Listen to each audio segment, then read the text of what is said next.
I'm Jessica. Hi, I'm Christeena. And you're watching Game of Tomes. Today we're going to be doing the Growing Up book tag. We were tagged by Morgan Snail Reads. I hope she's okay. She hasn't posted in a month. Really? Yeah. Oh. From Anchorage, Alaska. Maybe she's just taking a break, you know? Sure. It's alright. Yeah. You can take a break. Well, yes. But, you know, I hope she's okay. The original was created by Emily at Possibly Literate. So, we'll link both of those down below. We will. Thank you for making this tag. I think it's delightful. Yes. Number 1. Yeah. Preschool. Okay. It's okay to admit it. You're just in it for the pictures. What's your favorite illustrated book? I picked In Real Life because I thought the illustrations in it were really neat. I love the illustrations. Yeah, it was more, I don't want to call it like doodles. No. What am I trying to say? It was very cartoonish. Yeah, yeah. And very colorful. Yeah, it was. Yeah. I really like that. Some illustrations that I love very much are from The Sandman, the story of Sanderson Man Snoozy by William Joyce. He has some amazing picture books, and this one is just gorgeous, and I've even thought about like getting a tattoo of the mermaid. There's a mermaid riding a seahorse. Oh. Yeah, and there's some cool space pirates and like glittery sand swirling everywhere, and it's beautiful. That sounds really cool. You should get it from the library. Number 2, kindergarten. Nap time. What's a book that put you to sleep?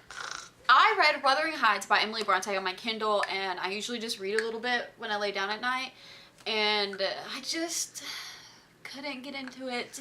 And every time I would try and read and I was like, I need to pay attention to what's going on, I would be like... My answer is The Miniaturist by Jessie Burton.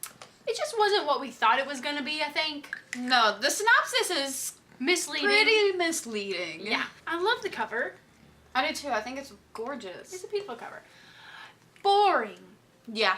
Number 3, elementary school, recess and story time, and jungle gyms. So much fun. It's all in caps. So much fun. What's a book or series that's just plain fun? Okay. I said Introvert Doodles by Marzie Wilson. Marzie Wilson, thank you. It was just cute, and it was whimsical, and it was, you know, just fun. Yeah. It was like, not every page was a different little doodle, so it wasn't like a storyline or anything. And it was just a really nice, uplifting read. After American Psycho, it was really nice. Yeah. I could say the same thing for In Real Life. I thought that was a lot of fun. Yeah, it was. But my answer here is The Princess Bride. That's a really good answer. By William Goldman. Yeah. I just have so much nostalgia wrapped up in this book, and it literally is just like everything you could want. Yeah. Sword fights and love and adventure and giants and just, I don't even know. Everything. Yeah. Everything. Number 4, middle school. The awkward and embarrassing years. What's a book or series you're embarrassed that you used to be a huge fan of? Okay. So our answer is the same? Yeah, our answer is the same, and only because I don't get embarrassed about the I'm books I not used to that like. embarrassed. I'm not about embarrassed, but it's embarrassing when other people are like, that book is crap. Yeah. And then you're like, oh, I really like that. I'm not embarrassed about it, but I think when people kind of demean it or like demean people for liking it, that's when it becomes a little embarrassing. And that's not cool. Like, we shouldn't shame people for what they like to read. No. At all. Yeah, it's a big part of high school for me. Oh yeah, me too. And everyone was reading it. Everyone. And everyone was talking about it. Yeah. And the movie came out, and everyone was excited to see what was going to happen in the last book. Yep. And it came out, and then the movie came out, and it was everywhere. I went to see it twice. It was and everywhere. that movie's not great. No, it is not. I saw it once, and I've never seen it again. So okay, number 5, high school. The popular girl, the jock, the nerd, the loner. These are all stereotypes, but people are more than they appear. Who is a character that you initially wrote off as a trope/stereotype but grew to love? Yes. And we both have the same answer for this one. Yeah, and that's Will Herondale from the Infernal Devices by Cassandra Clare. I think I was kind of set up to just like toss him aside. Yeah. Because of Jace in the Mortal Instruments. Yeah. And which. Like, I still don't like Jace. No. He's just, like... annoying. And he's just a stereotype, like, period. He is. Period. And we thought Will Herondale was going to be another stereotype. Because he was the exact same. Like, he was kind of a jerk. Yeah. And, like, and she kind of liked him. Yeah. There was like this chemistry, but like Yeah. he kept pushing her away, and I was like, this is dumb. But then things are revealed. It was just very creative. I thought so too. Number 6, college. Out on your own, forging your own path, making your own schedule. What is your favorite coming of age story? I don't know. I don't remember the answers I put. Oh, that's a good one. It's my own pick. Like, I came up with it like 3 weeks ago. Good job. Thanks. I chose The Book Thief by Marcus Zuzak. Liesl was like the, little like 11-year-old. She kind of had a little bit of a rough beginning, and then she actually really comes into like to see what the world is, and with She sort of faced the the reality of and the Jewish community and the Holocaust, and I think it could be applied for anybody who was young at that time, but really had to like face harsh realities a lot sooner than any of us, I think. And I think she developed really well. I think Mary Lennox had a similar upbringing in The Secret Garden by Frances Hodgson Burnett. Her parents die at the beginning. Very serious child. Doesn't play. Her parents, before they died, they ignored her. Oh. And she was very rich and brought up by nannies.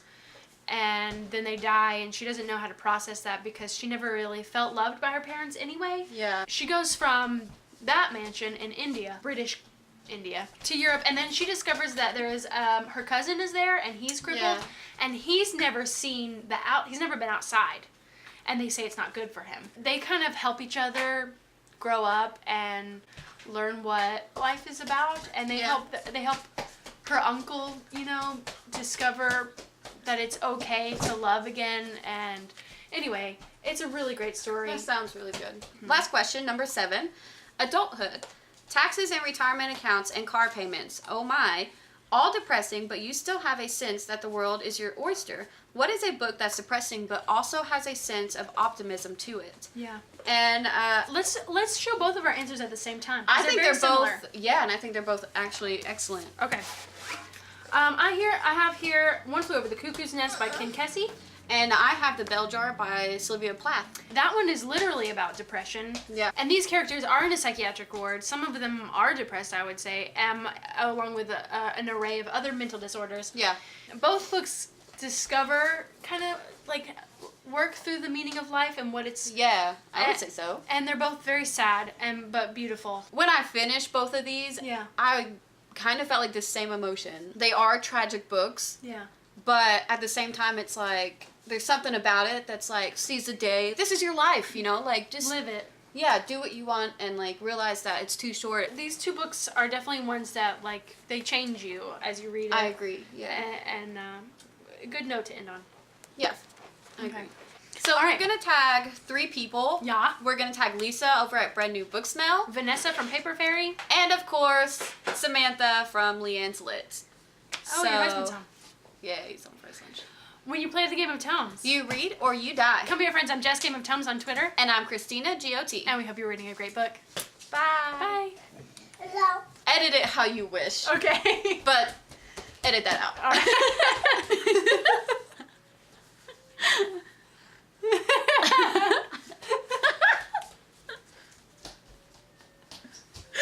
That's very distracting.